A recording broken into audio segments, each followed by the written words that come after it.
Banaku z'obstruction bwe ngamba bwe muga kale kanzikirize nti nagikoze nimwe abadde muze kunkwatira ki kuba kyabaddewo bwe balaba mbuuza bingi nga mbuuza CID ow'ekatwe ne bankwata ne bantwala Kololo ku headquarter zaabwe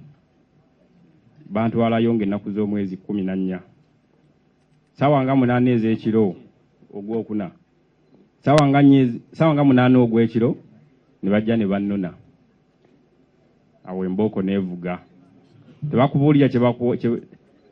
kye bakwatidde baagala gwe kyeyogerere gwe kyotamanyi olunaku lwali lwakutaano bwe lwatuuka ku Mande nga 17 ne baddamu ne banzijayo ne baddamu ne bambuuza ebintu ebimu bambuuza binkwatako bwe baamaliriza nga tebalina kye balaba nze simanyi na kyankwaze ne bambuuza olowooza twakukwatidde ki koze sikimanyi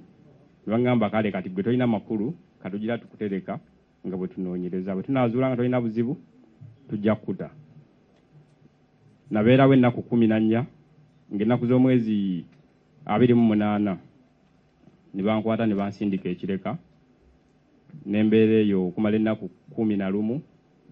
ne banzije ne bankomyawo ku CI olwo ne laba ku bantu bange nabeerawo ennaku 3 endala ne bankwata ne banzizaayo ekireka n'okutuusa pressure bwe yabayitiriddeko ne banoonya bwe bansesema ne banzija ekireka ne banziza ku CI ne banteeka mu drone ne banvuga paka katwe ku poliisi ne banziriza bambega baba CI abankwata mwami Ssennono Isima ye yankwata bwe baamala ne bagamba banziko statement ku lunaku olwennyini ng'ennaku z'omwezi zaali 5 omwezi guno gwe tulimu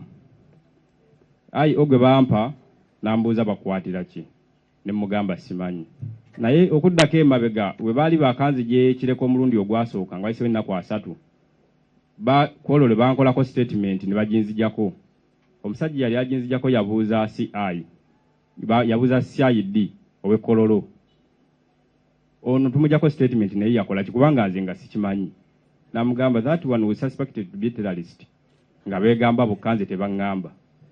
nange owe yambuuza ow'ekatwe namugamba nange simanyi nangamba kale ogenda kumanya n'afuluma n'agenda yeebuuze ku bakama be baali bamumpadde bwe yakomawo naŋŋamba wano waliwo fayiro ya simple robbery ne kasango katini ne mugamba ekitegeeza kuliko complainant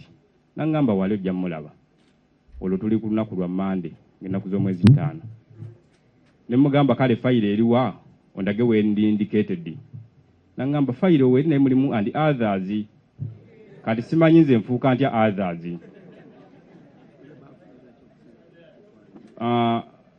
okuddako emabega abasajja bano bwe bankwata bambuuzanga olina kifo kimu NUP nga bwe bankuba ko nze ndi muwagizi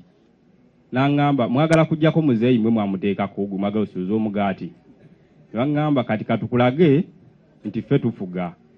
ne bwe tukutta